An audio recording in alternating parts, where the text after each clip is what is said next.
today we're going to talk about length in the metric system.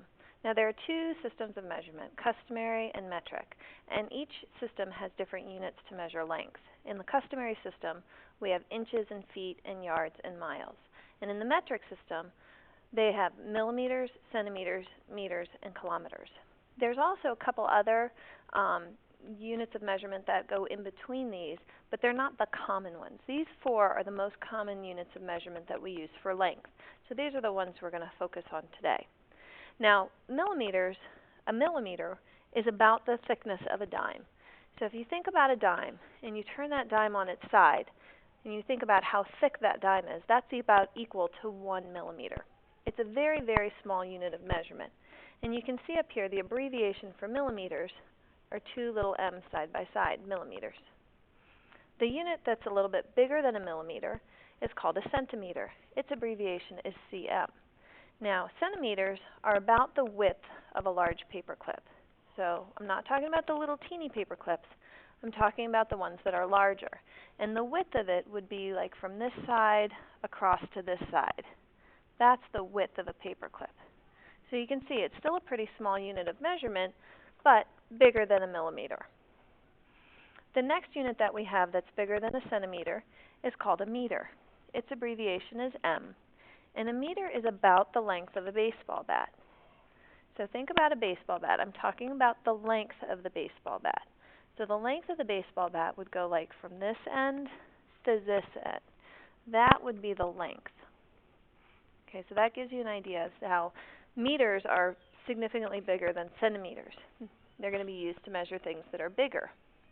And finally, we have kilometers, or you might also hear them called kilometers. Their abbreviation is km. And a kilometer is about 6 city blocks. So if you look at this picture, I couldn't find a picture that actually had 6 city blocks. This is one city block that goes from here to here, from street to street. So just imagine, see all the buildings you have here and the cars? Imagine if this just went on for 6 city blocks, how big that unit would be.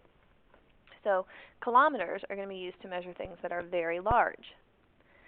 Now when you're going to measure things in the metric system, it's important for you to pick the best unit of measurement, because sometimes it doesn't make sense to use a very small unit of measurement if you're measuring something very, very large. So, for example, if we wanted to measure the width of your hand, if you look at your hand and we want to measure the width of your hand, we're talking about from like the end of your finger to the end of your thumb or something like that. The width of your hand, if I were going to measure that in millimeters, that would take me a very long time because millimeters are so small. But my hand is much, much smaller than a baseball bat. So I'm not going to use a baseball bat to measure my hand. What I want is something that's bigger than a millimeter, smaller than a meter, so my best unit of measurement to measure my hand would be a centimeter. Okay, and I'm going to put the abbreviation here, cm, for centimeters. Now, what if I wanted to measure the length of my kitchen? Okay, again, think about it. Would it make sense to measure it with something as small as a millimeter? Would it make sense to measure it with something as small as a centimeter? Imagine trying to figure out all those little paper clips, how long your kitchen was. Does it make sense to use something that's about the size of a baseball bat? Well, yeah, that seems a little more reasonable to me. And finally, would I use a kilometer? Probably not, because my kitchen is going to be much, much smaller than 6 city blocks. So for here, my best unit of measurement would be a meter. And I'll put my abbreviation of an m. So width of a tic-tac. Think about the size of a tic-tac. Think about how small it is. Smaller than a baseball bat, definitely smaller than a paper clip. It's very, very small. So this would be something we'd want a very, very small unit of measurement to measure, which would be millimeters. So we're going to measure the width of a tic-tac in millimeters. And finally, the distance from Frost to the Rio. Well, from Frost to the Rio, I actually have to drive in my car, and it probably takes me close to 10 minutes to drive there, so we can tell this is a pretty far distance. So I want my biggest unit of measurement, which would be kilometers.